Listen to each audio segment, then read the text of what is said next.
Hi, friends, and welcome to our latest edition of Keeping Up with the Jackrabbits. I'm Tyler Merriam, and let's talk softball today. The assistant coach for the Jackrabbit softball program, Kiki Stokes, is with us. Kiki, how are you? I'm great. Thanks for having me. Well, thank you for being here. Where are you at the moment? I am in Fayette, Iowa. In Fayette, Iowa, of all Small places. town, Yes, Iowa. Yeah, there are a small few place. people that can claim they have been there, but not many. I guess, yeah, it's a really small town, but I'm just here in quarantine with my boyfriend. So, Well, at least you got good company. That's a positive thing. exactly. Tell me about how softball became your thing. How old were you? When did this become the dream for Kiki Stokes? So I started playing in kindergarten. My dad got together a few of my classmates and we got a little team together and started playing in kindergarten. And I really just wanted to find something, I guess, that I was like a sport that I was interested in. And so at the time, my brother was playing baseball and softball was the closest thing for me. So that is when I started. And then I didn't really get serious about softball until I was probably in like fifth grade. In Olathe, Kansas, correct? Correct. All right. So you start getting serious about it. At what point did you think, hey, I could do this at a high level in college? Yeah. I honestly thought around seventh, eighth grade is when I realized I started watching college softball on TV a little bit more. The College World Series was a thing. The Olympics, I had watched that as well. So I think it was just more so like getting engaged in it. And then once I found that like, oh, I really like watching this. And this could maybe be me one day. It started to become a little bit more of a reality.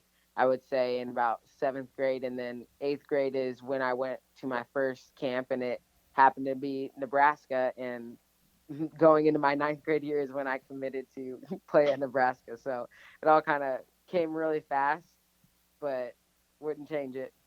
On a terrific career for those who don't know, top five in school history in runs scored, walks, and hits at Nebraska. But tell me in particular what it was like to play in the College World Series as you did back in 2013. I think looking back, it was such a surreal moment. My freshman year, I mean, I never really knew what it was like to play at the college level. I kind of just was wide eyed and told to just work hard and this is our goal. We had a really big senior class that was really driven.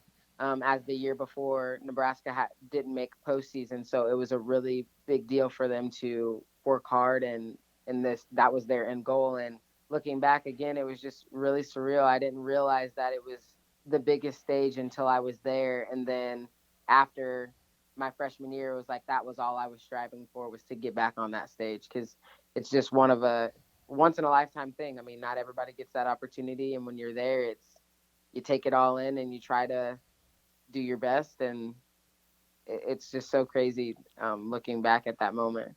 The casual fan might not truly appreciate it because there's so much attention on Omaha and the College World Series from the baseball side of things. But what Oklahoma City has done with that College World Series on the women's side of it in softball, it is really impressive. Right. Yeah, I agree. I think it is such a awesome thing that our sport is finally getting the attention that it deserves, and it's such a fun game to watch, and it's changing every year. It's getting faster, and the talent just everywhere across the board is is amazing. So to have it being seen at a national level, to now becoming a revenue sport at some of these Power 5 schools is amazing. Now, you have had the opportunity to play professionally as well when it comes to the sport of softball. After your time was done at Nebraska, you've been able to continue to play. How special is it for you to get to keep that dream alive, to keep the fire going by getting to still play?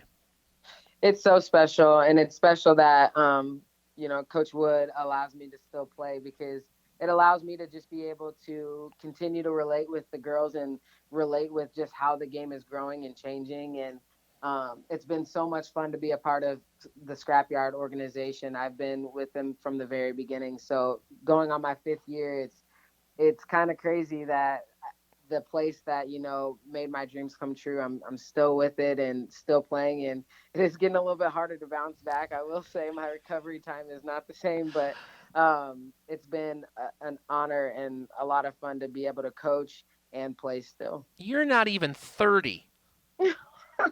And here you are. Oh, I don't recover as fast. And get out of here, Stokes.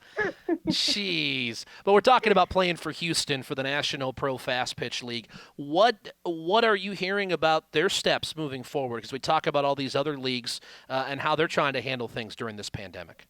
So now I guess this is the second year where we've kind of branched off to do more of like international play. So we are playing different countries. We're traveling all over the place. Last year we went to Canada.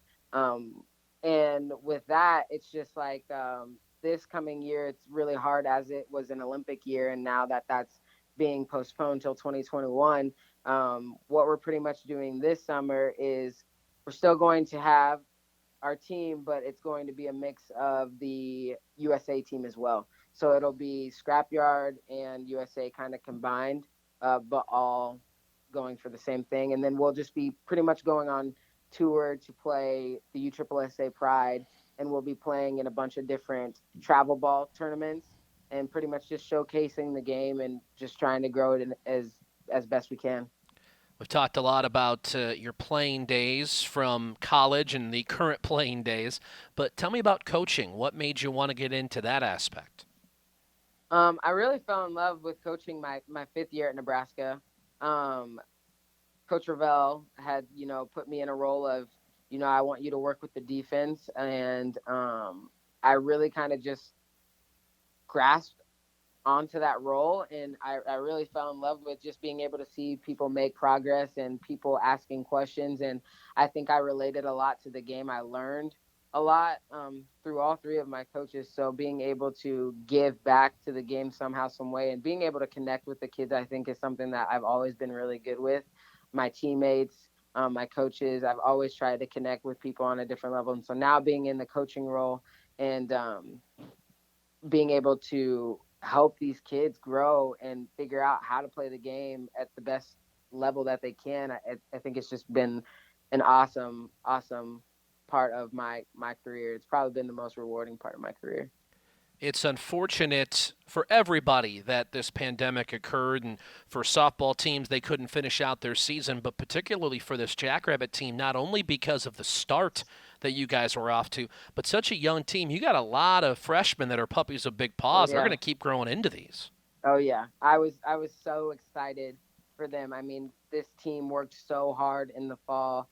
With being so young, I think that was one of the biggest things, though. We told them coming in, we're not going to use that as an excuse. We want you guys to grow and figure out how to get gritty every single day. And when they showed up, this spring, it was amazing. I mean, they were just starting to scratch the surface as far as where they could have gone. It would have been really excited to see, where we ended up at the end of this year. But I think that this pandemic is making them a little bit more hungry for when they come back. So hopefully this is all over at some point and we can kind of get back to what is kind of normal and get back to work again. I'll certainly hope so. Speaking of kind of normal, let's talk about you and the rest of your coaching staff. Who is the most intense on that staff? Ooh, I'd say the most intense would have to be Villar. Coach Villar would probably have to be the most intense. But Wood's not far behind. I would say Coach Wood, she could be pretty intense too, though. I guess she has her moments, but I would say it's nice because we all three of us bring something different to the table, and it levels everything out. So we don't have that, different, like where everybody is so intense that the kids can't breathe. But we have a little mix of lighthearted, fun, intense, kind of that go-getter mentality. Yeah, it's kind of all over the place, but it all pans out. We all level each other out. Well, Kiki, certainly appreciate the time. Obviously wish you best of luck in the metropolis of Fayette, Iowa. And hey, hang in there, and look forward to seeing you on campus real soon. Sounds good. Thanks so much. She's Kiki Stokes of the SDSU softball program. I'm Tyler Merriam. Thank you for joining us for our latest Keeping Up with the Jackrabbits.